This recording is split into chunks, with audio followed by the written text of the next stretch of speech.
All right, what's going on, everyone? We have another episode of the Growth by Shawn podcast. Rachel Varitimos is joining me today. Rachel, how are you? I'm great. How are you, Shawn? I am never better. So here's how we can get started. Normally, I just ask you a little bit about your story or who you are. Um, and you can take this as brief as you would like and in any direction that you like. And then we're going to go from there. Okay. So this is a very open court here. Okay. Hmm. Well, I think of myself as a person who's had many stages through life, who has lived many lifetimes. I'm sure so many people can relate to that. I know I'm not the only person who's lived many lifetimes. But I would say a big theme throughout my life has been coming to self-worth, self-acceptance, and really using that self-worth and self-acceptance to step into my boldness and create a life that I didn't know I could create, basically. Like that younger me wouldn't have thought was possible. So I'll back up by saying when I was a young child, especially like up until around 9 years old, I was a highly sensitive child. I didn't talk. I remember I would show up in elementary school. I was the only kid in the whole school actually that was obese. It was in the early 90s, so there wasn't many obese kids. And I remember I'd look at all the kids and they'd talk and they'd play at recess, and I just couldn't connect. Like I didn't understand how they were being normal humans, is how I thought in my brain. I was like, how are they humaning? Like, how are they talking? And so I would go home and I would closet eat, and my mom constantly worried about me not having friends. And I thought the reason I didn't have friends was because I was overweight. I correlated that through my mom and beliefs she had, right? We take on beliefs our parents have, because my mom Mhm. just wanted me to be happy, but she projected her wounds onto me. So I was obese, closeted, didn't have any friends. I ended up going to a weight loss camp when I was 9 years old that I begged my parents to let me go to, because I was like, I just wanted to be like the other kids so badly that I wanted to lose weight. Um, and that just kickstarted just a 20-year journey of, you know, debilitating anxiety, depression, research, disordered eating. I lost the 20 pounds at the camp, or I lost 20 pounds at that camp. It was my mission and I made it happen. But what I learned was two things. If I don't eat, I'll lose weight faster than all the other kids. And if I exercise a crap ton, I'll also lose weight faster than the other kids. And so I learned that. And I would stay up until 3 a.m. after, like, so from weight loss camp at 9 years old to college, I would stay up till 3 a.m. every night, researching diets, wanting to stay thin, obsessing over my weight, still had debilitating anxiety. I wasn't addressing the root of the issue, which was the fact that I was just like so anxious and didn't know how to accept myself or just be myself. And so I got my degree in nutrition. I ended up obviously going to college for nutrition. And I thought that I would find my answers. Like, I'm sure a lot of people can relate to this. You can research everything about a subject, and then it just feels like, well, I have to know more because I didn't get my answer. I have to know more. And what ultimately we're all looking for is freedom, is some sort of answer that's going to provide us relief. So I'm sure a lot of people listening to this will be able to relate that, like, I was looking for relief with food in my body. Like I was like, I knew there had to be a way that I didn't have to stress myself out this much to be thin and to look the way I wanted. And I thought I would learn it by going to school for it. So by the end of school, I studied my ass off. I graduated like cum laude. And then at the end of school, I was like, I don't even want to do this, because what I realized by the end of school is I could research my whole life, do all the studying myself, then go to college and learn all the things, do all the studies, and I still won't get the answers I'm looking for. So I hit a rock bottom. It was my second rock bottom in my life. My first one was when I begged my parents to let me go to fat camp. And I just decided I can't track another calorie. I can't think anymore about my food. I just can't bear it. It's been too much in my mental space. And so I just gave up on it all. And I just went back to the basics. All right, I'm going to eat vegetables. I'm going to eat the whole foods that I need, just whole foods. And I'm just going to notice how I feel. I'm going to eat when I'm hungry, stop when I'm full. I'm not going to starve myself. I'm not going to skip meals. I'm just going to I was like surrendering to my body basically. And what ended up happening, I ate mainly paleo, but I wasn't following like a strict paleo diet or anything. And what ended up happening was acid reflux I had had since I was 15 went away. Like I was on medication for almost like 10 years and it just went away from me listening to my body and eating these whole foods.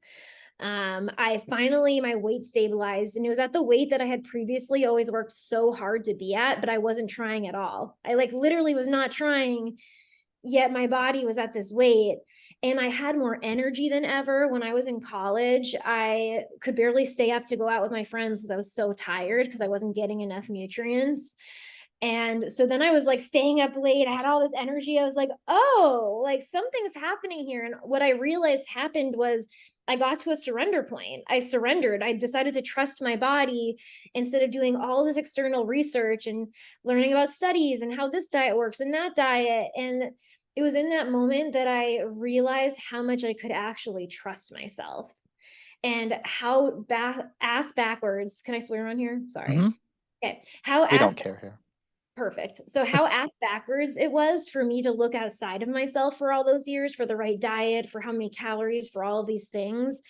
And so what that did was it just led into, well, what else am I trying to force and like look outside of myself and not accept myself? Because I also came to this self-love and self-acceptance from the fact that my body was a normal body weight, or the body like the I like loved my body and I wasn't trying at all to make it a certain size, which is mind-blowing to anyone, I think.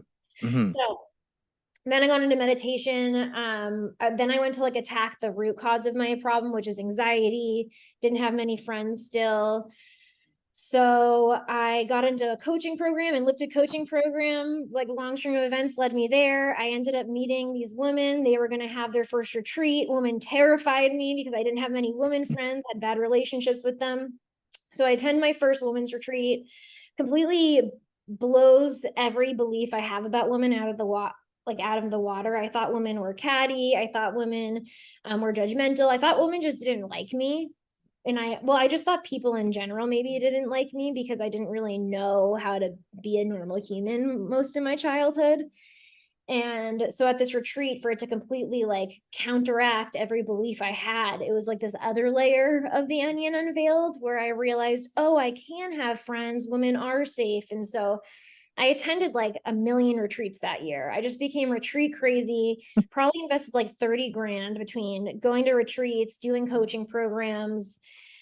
And it changed my life so much that I decided to host my first retreat because I had been to so many. And I don't know where this came from. Like the girl who didn't talk, who didn't have any, who like was obese, now all of a sudden, now that she took all these bold moves and started to trust herself and found community, gave me a reason to host a retreat, even though I didn't know how I was going to fill this retreat or like like it didn't make any sense, right? For me to host a Hmm. retreat. Um, but I took the risk. I asked my mom, I put the retreat on her credit card, and she knew that I was always a go-getter. Like I used to stay up till 3 a.m. researching things. So she knows that I'm a hard worker. So she trusted me. And I just rode the high of knowing how impactful retreats were. I knew what I liked about them, what I didn't like. And I had my first retreat filled with 14 women in the first month. Wow.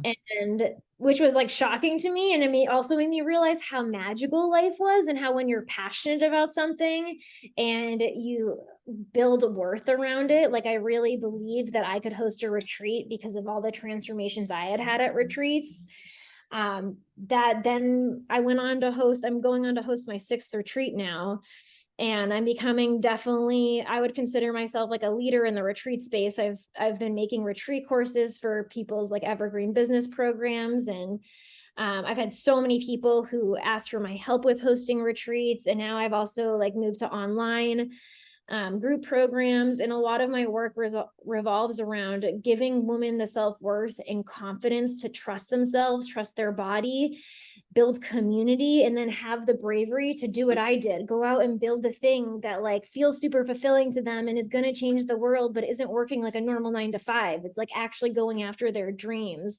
So I know that was a really long story, but I feel like it really depicts like I was the person who had no self-worth and didn't know how to be a normal human. And now I'm hosting retreats and I have a business that supports me and it's so fulfilling. And I love helping other people do that too. I love it. I love to hear everyone's story because it's so unique. We're able to bring it full circle so quickly. And here is my biggest takeaway thus far, that initial point of self surrender and self love and self acceptance. Was that also the first time of self awareness? Hmm.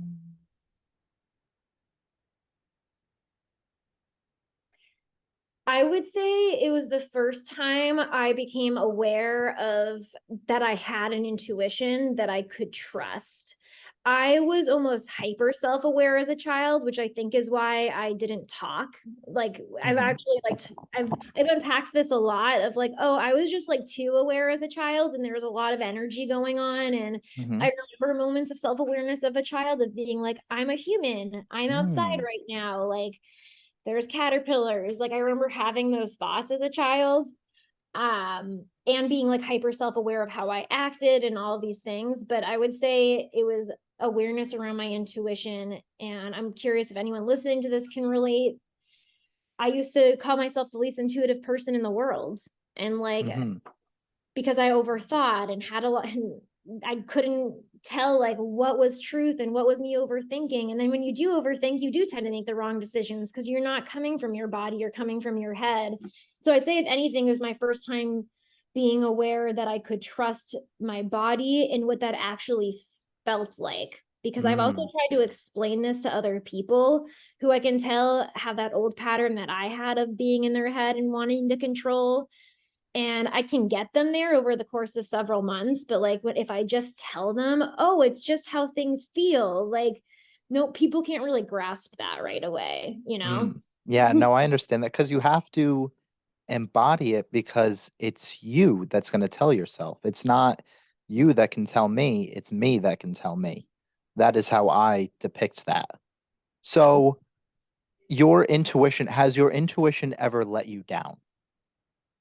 No. So here's the thing, too, is like, another thing I've realized through following my intuition is even the shittiest things that happen in my life have become such gifts and such blessings, and I wouldn't trade them for the world. Like, I had to file Chapter 7 bankruptcy over a malicious lawsuit a few years ago.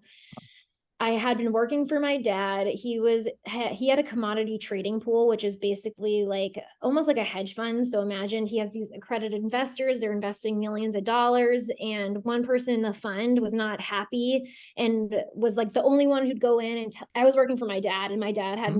me on the LLC with him because he thought I was going to work with him forever. So I was just writing emails and shit. I wasn't trading. I was in my early 20s. So he was the one trading. And this one guy would like go in and try to control the trades and tell him not to trade with everyone else, like be a part. He basically was like manipulating his trades, and then he lost $1.2 million. Hmm. And anyways, 2 years later, me and my dad both of us end up getting sued by this guy. He's suing us for $1.2 million because I'm on the LLC. And Mm. so our lawyer was like, oh, he just wanted max pain and he's not dropping the lawsuit no matter what. So I was like, crap, what do I do? I don't have $1.2 million. I'm in my early 20s. So I Hmm. filed Chapter 7 bankruptcy, which is like the worst bankruptcy you could file. You'd think in your early 20s, that's like the worst thing that could happen. You're supposed to be Yes. building credit, like, like all of these things, right? But this ended up being one of my biggest blessings. And Okay. the reason is when I hosted my first retreat, I didn't know shit about shit. I didn't know to get insurance. I didn't know if I rented off Airbnb, I wasn't going to be as protected. I didn't know. Um, I just didn't know what I didn't know. And I ended up having a house fire on my first retreat. We still don't know how the fire started. I woke up at 2:30 in the morning and I heard this faint beeping. There was like a beeping, but it sounded like someone's alarm down the street. Turns out this house, the fire alarm was outside. Who knows why it was outside? Okay. But I opened my door from where I'm sleeping. I'm on the top floor. Everyone's downstairs, like on the bottom floor. And my room overlooks the living room. So I look outside to see what the beeping is, and the whole living room's on fire. Terrifying. It was the biggest fire I've ever seen in my life. I immediately booked through the house, get everyone out of the house. I'm like, fire. And I'm butt naked. I sleep naked. And so we end up getting outside the house. One of the girls safety trained, and there was a fire extinguisher downstairs. So she got it out. So that whole like living room was damaged. The window was cracked, like it was a sooty room, and there was soot like upstairs. We had closed the doors to the rest of the house, which is the kitchen. So thank God that didn't get covered. But that the insurance company, they filed a fire claim with the insurance and tried to blame me, even though it was 2:30 in the morning. We have no idea how it happened. The fire alarm's outside. It's not even inside the house, which is bad on them. That fire company ended up granting them $100,000 to fix their house when it was not $100,000 in damage. It was one room. Yep. And so they fixed their whole house. The guy who owned the house sent me a video of all the things they had fixed and how it was all updated. And it was areas that weren't even affected by the fire, which it was kind of stupid on his part to send that to me. And Yep. then, anyways, the insurance company tries to come after me for the $100,000. And because I had just filed bankruptcy 2 years before, I literally on paper had nothing. And because the lawyer told me because there is no proof that it was me, they'd have to bring me to court and spend more money. And they wouldn't do that to not get any money because I just filed bankruptcy. So the bankruptcy ended up saving me from my first retreat. Oh my And then God. I learned all of these lessons for like legal things and how to protect yourself on a retreat that I wouldn't have learned. And so that's why I truly believe, like, I am just such the biggest believer that everything is happening for me, that anytime something shitty happens, it still stings and I still have to sit with it and like hope and pray, like, yeah, this is for me, right? But like the belief is there. It's happened so many times. That's a big example that it is for me and for anyone.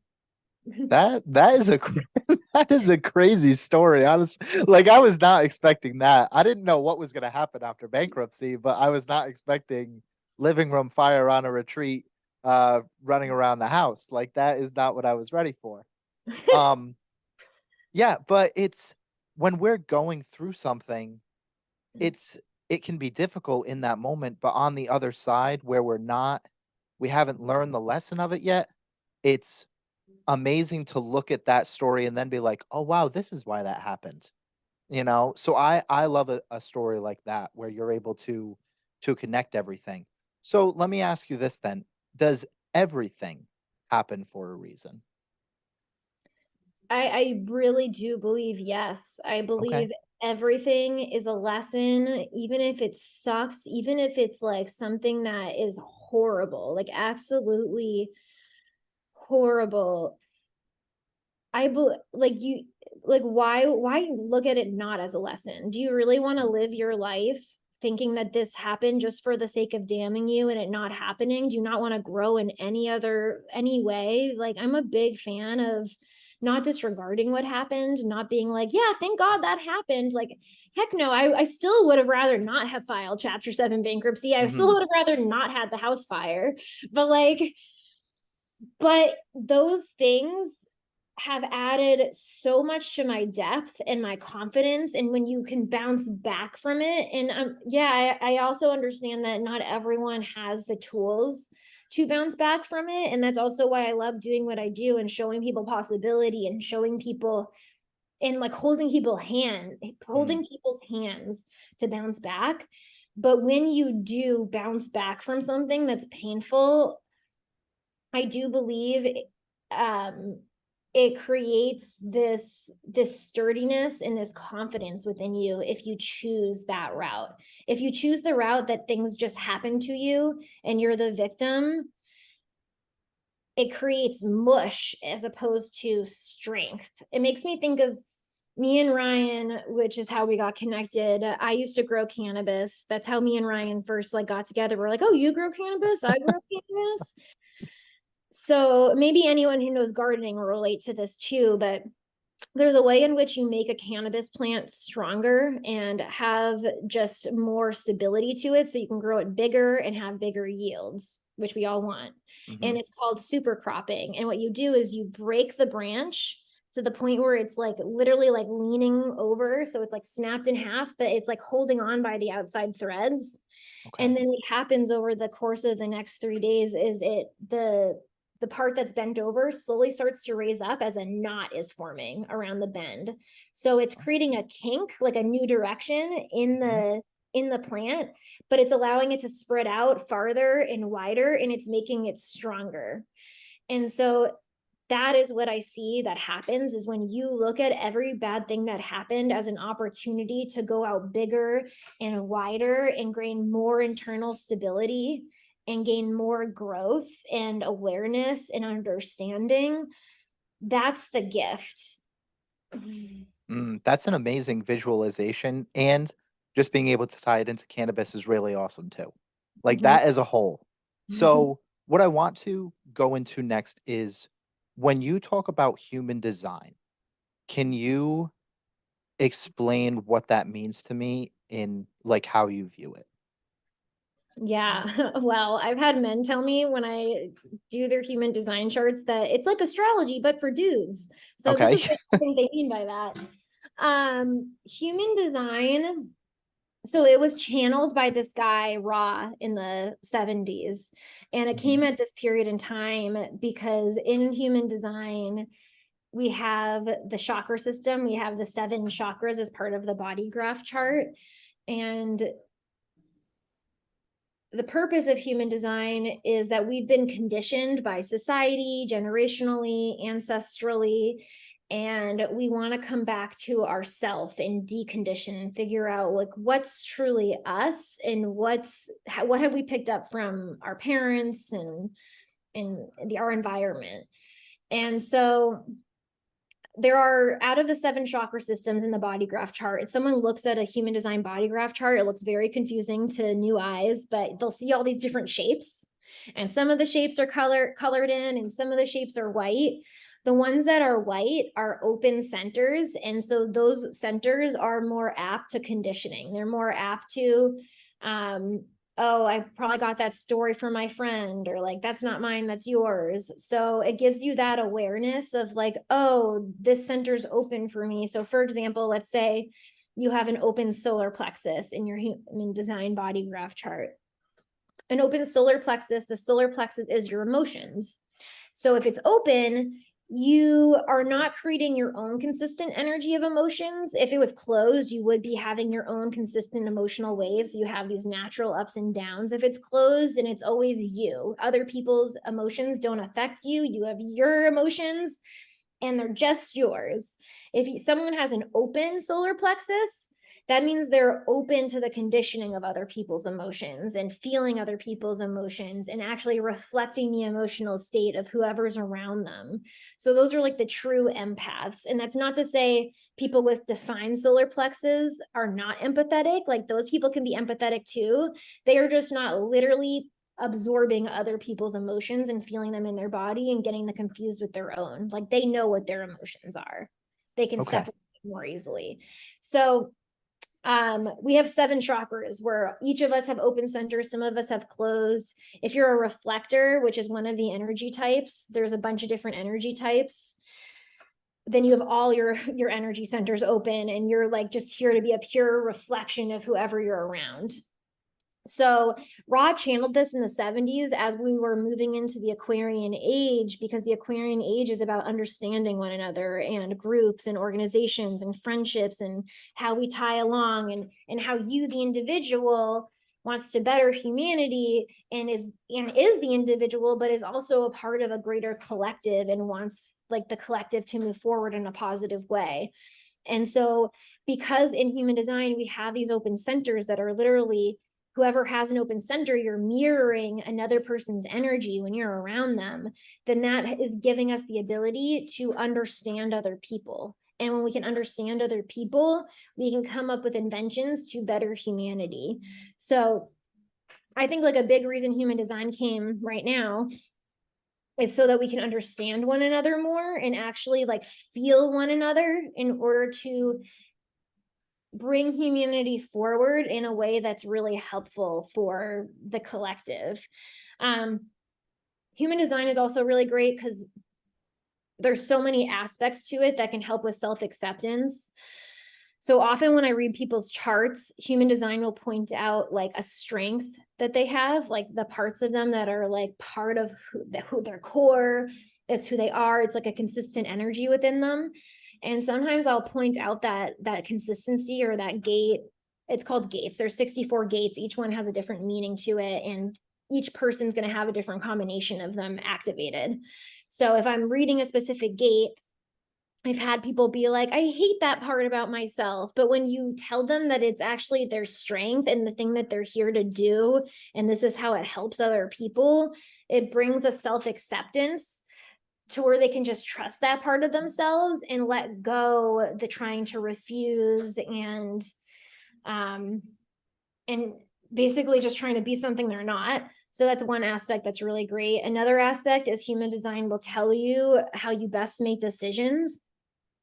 So there's several authorities and ways in which different people make decisions. Majority of us, which are generators and manifesting generators, are here to respond.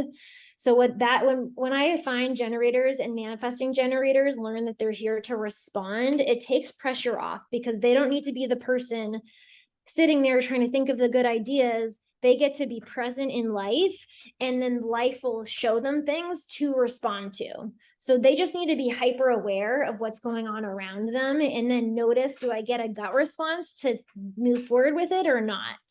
And so like a big part actually of what I did at my last retreat and I do in my programs is teaching people how to listen for that gut response and what's a yes for them and what's a no and what's a not right now. We also learn from human design how to best use your energy throughout the day because there are different energy types. And some energy types are less of the workers and more of the resters and take tea breakers. And then you also will learn a lot about, like, if you get a human design reading, your profile number will give you really big clues into how you operate in the world, how people see you. It's like your flavor of energy. It can also give, like, you also learn about your purpose, so who you naturally are without even trying, which really is everyone's purpose, is like you just get to be whoever you are when you're not trying. Like the more you are, the more you are in your purpose. So yeah, you can learn about all of those things on human design. There's so many aspects. That is a lot to take in. I love learning new things. Like that is very like human design as a whole is very interesting to me. If I'm ever misunderstanding something, please correct me first off. But this to me is something where I believe that we already know everything that we have inside of us. This is a way to, I almost want to say, reaffirm what we already know. Mm-hmm. Yes? Mm-hmm. Okay. So from there, though, what I want to know, and I have a feeling that I know your answer, is there a quote unquote perfect human design? There is no perfect human design. We are all perfectly imperfect. There is no perfect way to be captured. Just like in astrology, there is no perfect astrological birth chart you can be given. We are all broken in some way. And that's actually like one of the major premises of, I would just say, like astrology, human design, like the different divination tools. It's really coming off the fact that we are all a piece of a whole. Like I look at us as like a big, like if you were to take everyone that's ever existed as the complete puzzle, but like the puzzle can never be completed because like the different parts, like, I mean, unless every single person on the planet came together and like made a super mind, I don't know what that would look like. But you hear monks tap into oneness, and what I think is happening there is they're transcending beyond their piece of the puzzle and connecting with the whole puzzle.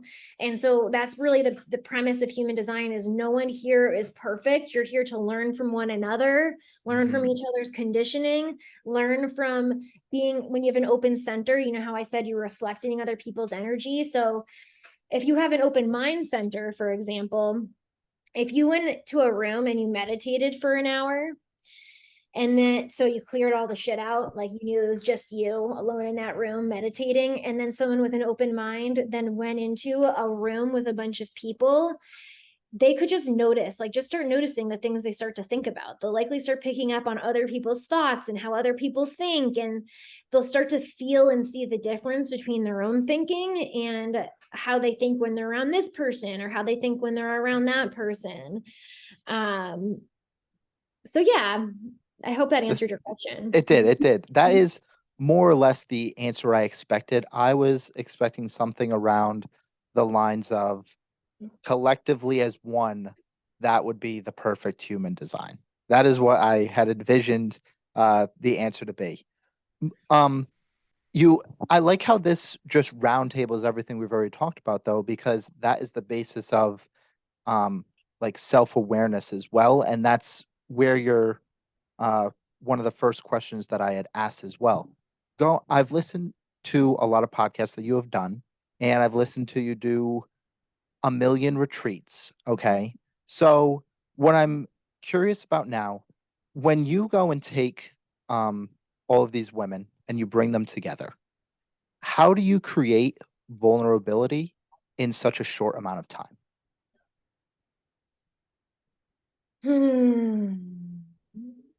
The first thing I want to say is I'm going to explain this, and this kind of goes with what I was just talking about, how when you're just yourself, like the more you are you, that is your purpose. And Mhm. so one thing before I decided to host my first retreat that I knew about myself is I know how to make people feel comfortable. Like I know how to make people feel seen. And I learned that by going to retreats. Like I just felt so in my element. Like I just was me, and all of a sudden it felt like everyone was like around me, and like I felt like on top of the world. And so to anyone listening to this, I'm going to tell you the steps. And like, I also want people to know that there's an area of your life where you're so fucking naturally good at it. Mm. Like, you might even try to journal it out and be like, what am I naturally good at? You might not even be aware of how good you are at something because of how easy it comes to you. So I just want to like preface by saying that to anyone who's listening. This is one of those things that's very easy for me. So let me try to explain. Um, when women first get there, I make a point to say the weirdest shit possible. I try to make them feel as comfortable as possible right off the bat. So I'll have an opening ceremony and I'll tell people, we can talk about poop, we can talk about shit, we can talk about sex, we can talk about how you threw up, like we can talk about like the weirdest shit, like the weirdest thing you can think of.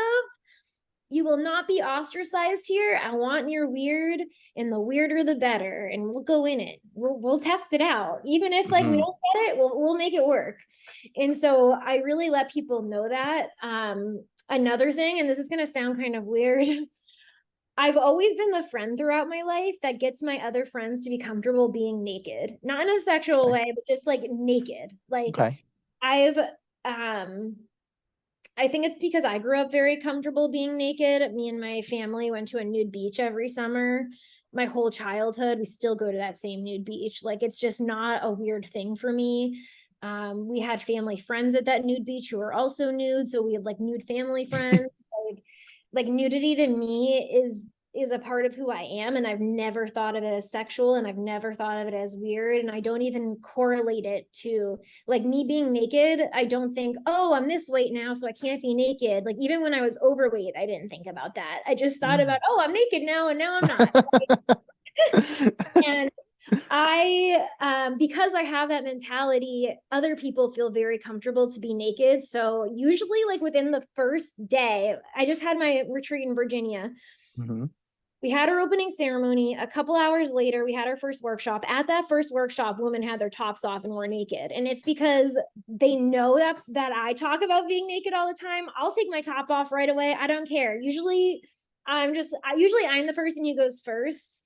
That's usually how it happens at retreats. But if someone's been to my retreat before, they'll end up going even before me sometimes. Like it's like tits out right away. So yeah, I would say it's because I get naked.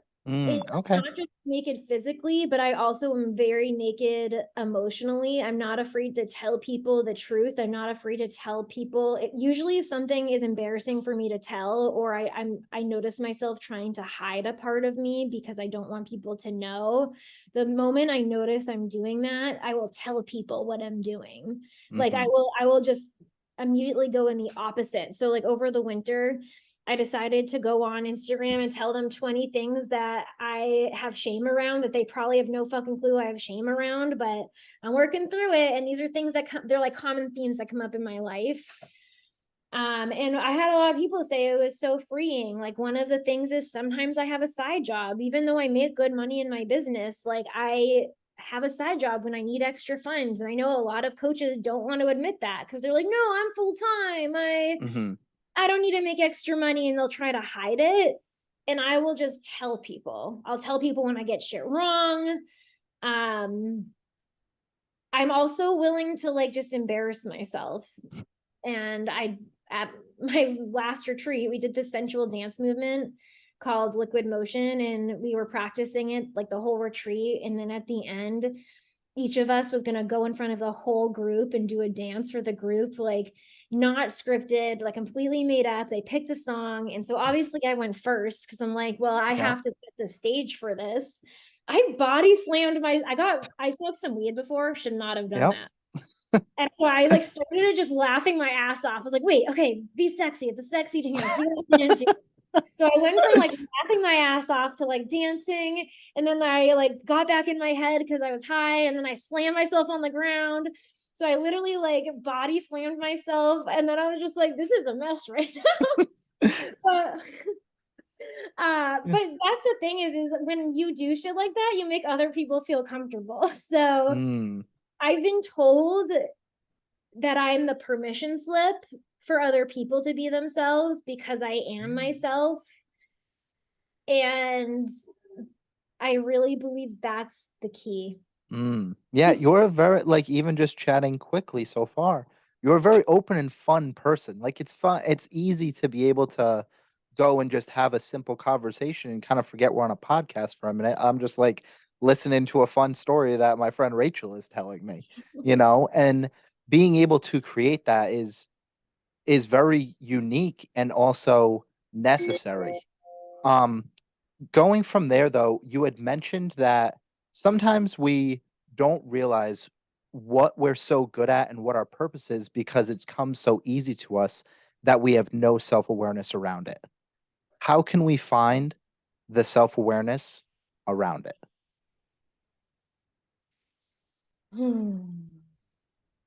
Immediately, I think of an example from my goddess mind container I'm in right Mhm, now. So there is this woman who's a coach. She's not getting any one-on-one clients, but she's also not very like specific in what she coaches on and what the result is mhm, she gets. And she's been wanting to get more clear and specific. And I started asking her questions about oh, I had her well, first I just pointed out to her she had things that were going well. Like she wasn't getting any one-on-one clients, but her sound healing sessions are just filling up and she doesn't have to do mhm, anything and they're just easily filling. And she keeps telling herself like that's not the path, that's not the way, like that's too easy, and like disregarding it because of how mm, good she is at it. And so she's like, yeah, but I want to also be a coach. And so she had people coming to her sound healing sessions and she would offer coaching at the end. And she had three people who were like, yeah, I want a coaching session. And so she did 3 coaching sessions with them. And then she would pitch them her coaching at the end, like the package. And she wasn't super clear in the pitching and she didn't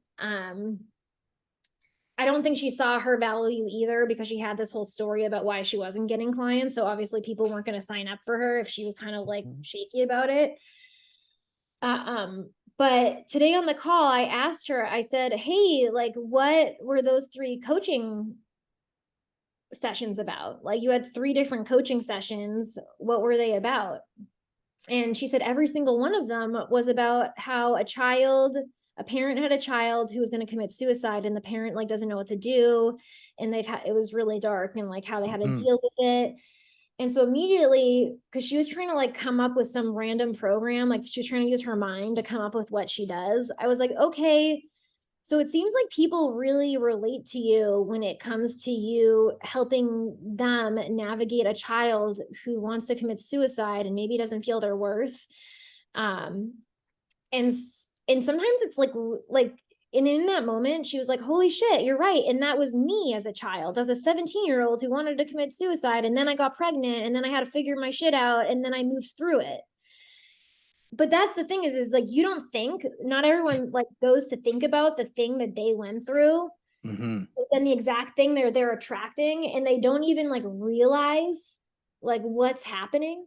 So I find having a conversation with someone like a Okay. coach, I mean, I'm a huge fan of coaching, and having Mhm. someone really listen and reflect and be like, well, there's a pattern here, like, Mm. to be really good at this is the exact story you told me happened to you too. That's what you go and coach, like that's clearly what you're naturally good at, like that's propelled your whole life, is this part of you. Mhm. um and so I think that's one way, is having someone to reflect. I think it's reflecting on things that people come to you throughout your life. Like if you're in a friend group, what is your role in that friend group typically? Is it that Mhm. you're a really great listener?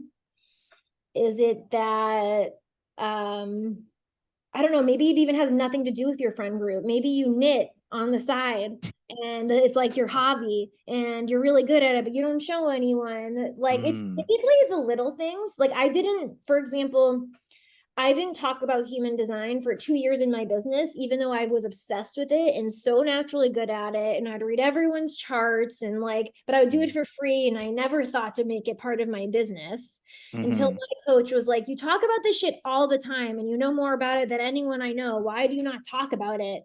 And the moment I started talking about it, my business grew and flourished, and I felt so much more me. So I just want to say sometimes it's just, it feels like when you're trying to read yourself, it feels like you're trying to read a book smashed against your face. And so I think having a conversation with a coach or someone else and just having them ask you questions to understand your patterns is a really great Mhm. reflection. But you can also just start like writing a list of like, what are all the things you do in your free time? Mhm. Like, what do you naturally do when you're with people? Like, are you the person who spends time alone in a group of people? And like, what do you do in your alone time when you're around a group of people but you're alone? It's usually in like the hidden crevices of your life, the things that you're so Mm. unconscious to. Like it's like when we start driving, like when you first start driving, you're conscious of everything. But then Yep. after a while, it becomes unconscious, and then you don't even know how you're driving. You're like, I don't know how I'm doing this. You're like, I just got home, I didn't pay attention. Like, you know? Yes. No, I love that. Like it's there's one thing to write it down. We keep so much up top, and then when we write it down, that's one thing. But another outlet is then communicating, and some people just don't have as many communicating outlets right now, which is okay because you can still obtain more. Um, Hiring a coach is definitely one avenue to go down. Um, but yeah, just being able to talk about someone and then exploring your interests, um, all of that collectively will give you the answer that I think everyone is looking for. Sometimes we're looking so hard that that's all we're focused on, and that's why we don't see it. I'm trying to decide whether I have time for 2 questions or one. What are your thoughts here? Give me two. We can Okay. do. Okay. Okay.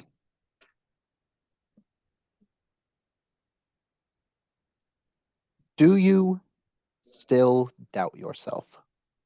Yes. Okay. What happens when you do?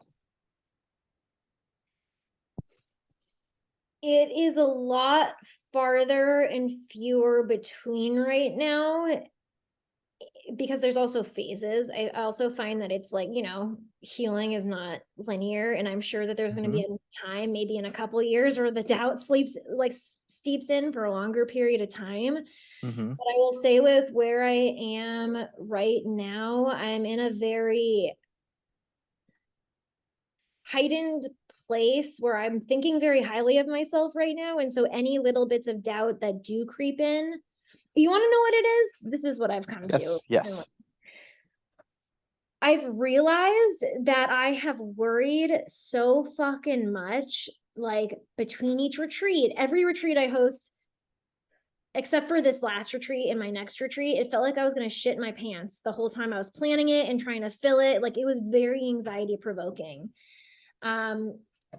When I had to pay large sums of money that I didn't know how I was going to pay, we worry about things. Mm-hmm. And I'm at this point right now where I've done so much scary shit and I've worried so much. And even though I've worried and made myself literally sick, things have worked out. And I've made it through and I've Mm-hmm. achieved the goals. And even if it wasn't the exact goal, I didn't die. Disastrous things didn't happen.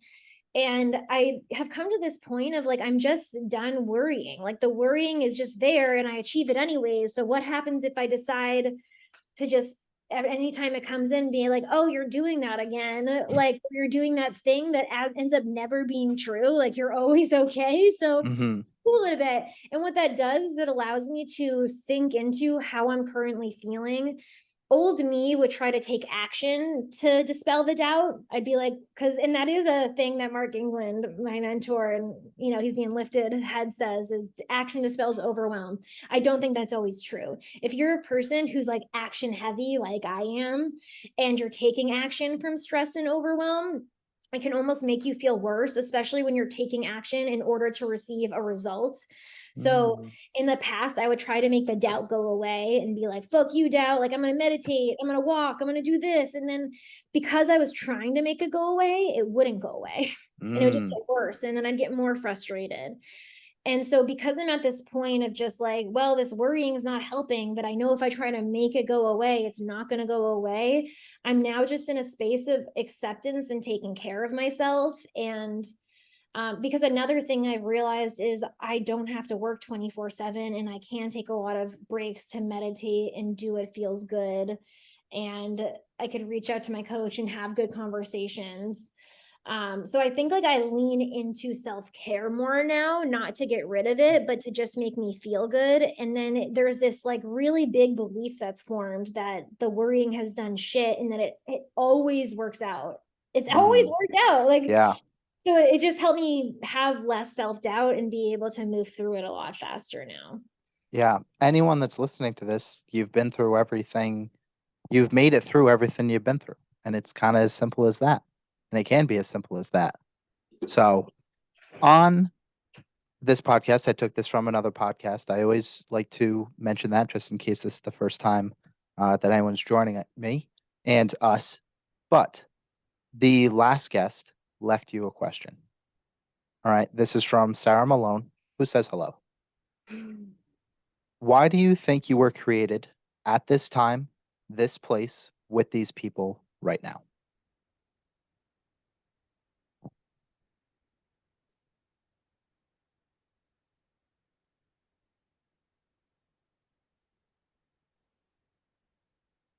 I truly believe that part of my purpose here is to connect people who feel disconnected, who feel like I did as a baby child, like an obese baby Mm-hmm. child who didn't talk, and so I believe that I incarnated here at this time as we're all ascending and rising, and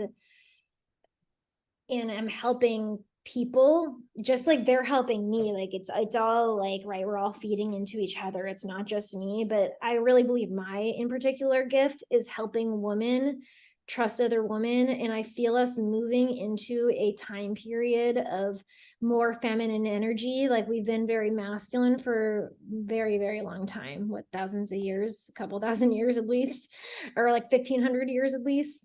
And so I believe we're moving into this more feminine time, this time of collectivity coming together. And I believe I'm here to help women feel safe with one another, support one another, throw one another up, like propel one another up. Um, and yeah, like I mean, not to sound cocky, I just, like I said, I think that's one of my gifts is helping women feel comfortable, helping women feel safe. And I think that's my role, is to help other people vulnerable free themselves and move out of competition and into unity and support. Well, I mean, I have not as a woman, but as a firsthand experiencer of just you're able to make people feel open.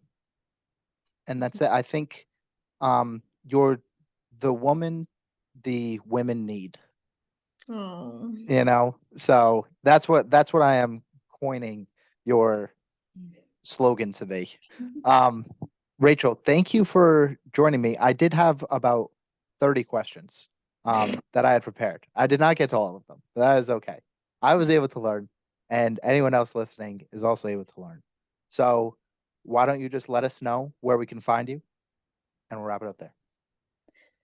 perfect. Well, thank you so much for having me on too. You're a fabulous interviewer and you're also very comfortable and safe to chat with. So Thank you. yeah, so if anyone wants to find me, you can find me at Rachel_Varitimos on Instagram. I don't know when this podcast is coming out, but I have a new program called She's a 10 starting on June 1st, and it's to help women embody their worth so that they can go out and do the thing that they want to do. Like exactly what I said I do, propelling women into the life that they want to live, doing the thing they want to do. I also have my next retreat coming up this September to October. So if you follow me on Instagram, you'll just get all the deets, and send me a DM if you'd like. I love connecting with anyone and everyone, and I love hearing how you found me. So I'm excited to connect with anyone who finds me through here. All right. Awesome. Thank you, Rachel. So that'll do it for us. Thanks, guys.